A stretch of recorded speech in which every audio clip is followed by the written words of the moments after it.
Everybody, open your books. I am checking your notes. If you don't have your notes, hey, you're finished. I don't have the notes today, Teach. Why? Well, I have them, but I left the notebook I put them in it.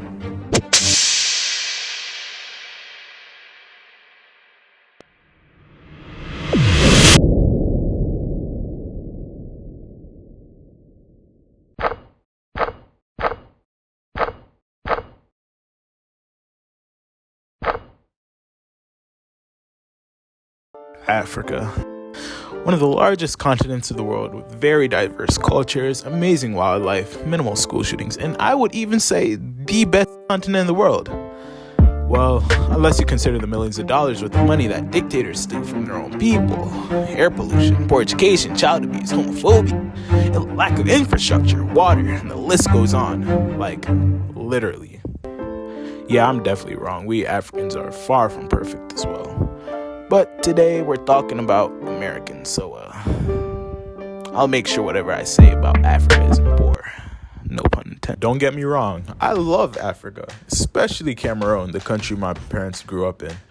But one of the things I enjoy about the United States is their educational system. Like, I really hate when Americans complain about it because when I used to go to school in Cameroon, things were a little different. Let's just say their style of teaching is extreme. Here, when you do something wrong, you get sent to detention, whatever it's called. There, they would just give you a thorough ass whooping just because you talked or slept in class. And it's not like the teachers use a little paddle. If they use a belt, you're lucky, because most of the time, they use a literal fucking cable wire. So now that you have a glimpse of what school in Cameroon's like, I can actually get on with the story. Now, this story happened way back in 2014, and at the time, I was in Form 2 in Cameroon. For my American viewers, Form 2 is the 7th grade. Now, another thing you want to know about school in Cameroon is in order to save money, each teacher is given another role to do other than teaching. Some teachers are counselors, financial heads, headmasters, that Hogwarts shit. Now, there's this one particular position that stands out, though. And that's the discipline master. Now this is one nigga you do not want to fuck with. Because if teachers beat children, I'm going to let you imagine what a discipline master does for a living. Anyways, fast forward to orientation day in school. And we had a teacher whose name was Mr. Emmanuel. He was really skinny with sunken eyes. But he gave off chill vibes. And so did pretty much everybody else in school. One of the few things that I do remember during orientation, though, is that we should get our homework done, and we should always take down notes during class time, or else there would be disciplinary action. After orientation was done, he ends up asking for my name, and immediately I tell him it. He notices that I have an American accent, and for some reason, he became even cooler with me. I don't really remember the rest of our conversation, but I do remember is that he told me if I need anything from him, I can just hit him up. Spoiler, he's the discipline master. Anyways, the first week of school passes by smoothly, and I really like the school. On Friday, however, the school announces that since we've completed the first week of school and we're used to the school system, there would be slight changes. I don't think much of it, and I go home for the weekend. Monday rolls by, and we come in for class the next day. Now, there's this teacher, which I definitely forgot her name. She's teaching accounting, and before she starts class, she walks around the classroom, then randomly asks one of the girls to show her the notes she took down last class, so I guess she can pick up where she left off. I don't know. But apparently this girl had no notes in her entire book at all. And when she tells the teacher this, that she didn't have any notes, the teacher just looks at her and then just leaves the class. And there's just silence. So Chili's like, It's happening. what is? Do you have your notes? Yeah, I do. It's too late for me. You'll be straight. Just watch. A couple minutes later, this woman comes in with the discipline master.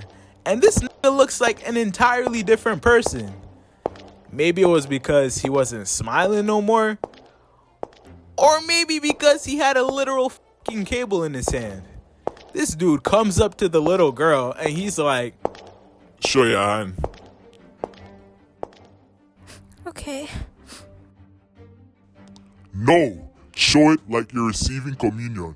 this nigga in church. Oh, shut up. I see this and I'm like, oh, okay, I know what's happening. He just wants to scare her. It would have been crazy if he actually hit her, because I'd be considered child abuse. Holy shit. Yo, did the camera just shake? Everybody, open your books. I am checking your notes. If you don't have your notes, hey, you're finished. I look at my cousin, and from his facial expression, I can tell this nigga's just seen it all. He's just sitting there and just waiting for his turn. Then I turn back to the teacher, and he's just battering those who don't have notes. At one point, he reaches me and checks my notes and lets me go. Then he goes up to Chili. He's like, where are your notes? I don't have the notes today, Teach. Why? Well, I have them, but I left the notebook I took them in it.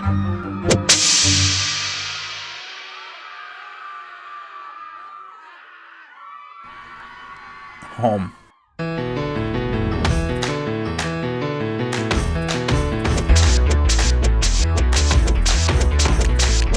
I look at this nigga, and he's the literal definition of calm, cool, and collected. A literal grown-ass nigga who's using all his might to thrash this 13-year-old kid. And he's literally just sitting there unfazed by all his strokes. Pause. At one point, the teacher just got tired and let him go.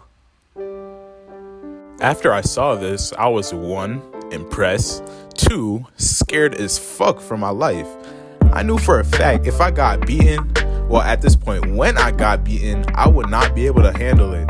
So I had to figure out a way to avoid getting beaten for the rest of the entire school year. I didn't just tell my mom I wanted to change schools because...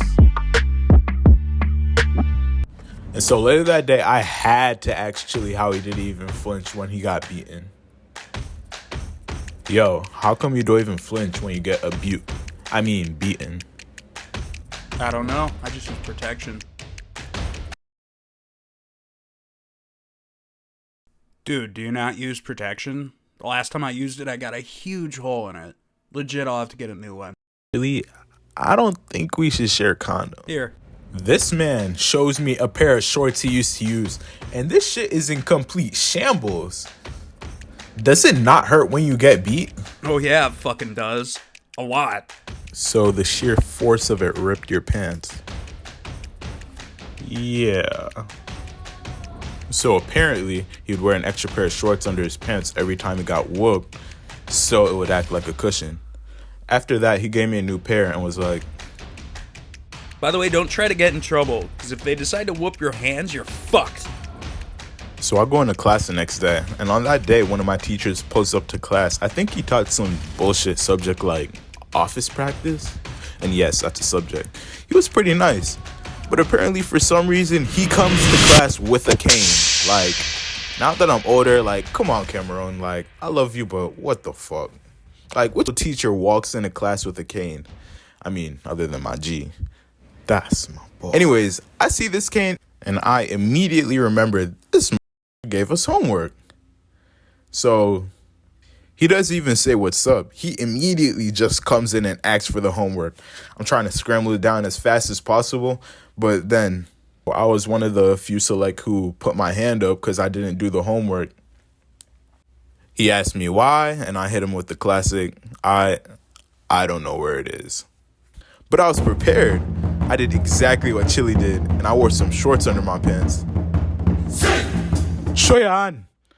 By the way, don't try to get in trouble, because if they decide to whoop your hands, you're fucked. Please, whip me out. Show your hand, you fool. Nonsense. Fool. Nonsense. Fool. So, yeah, that was fun, I guess. Moral of the story, always have a plan B, because when you use protection, there's still a chance of failure.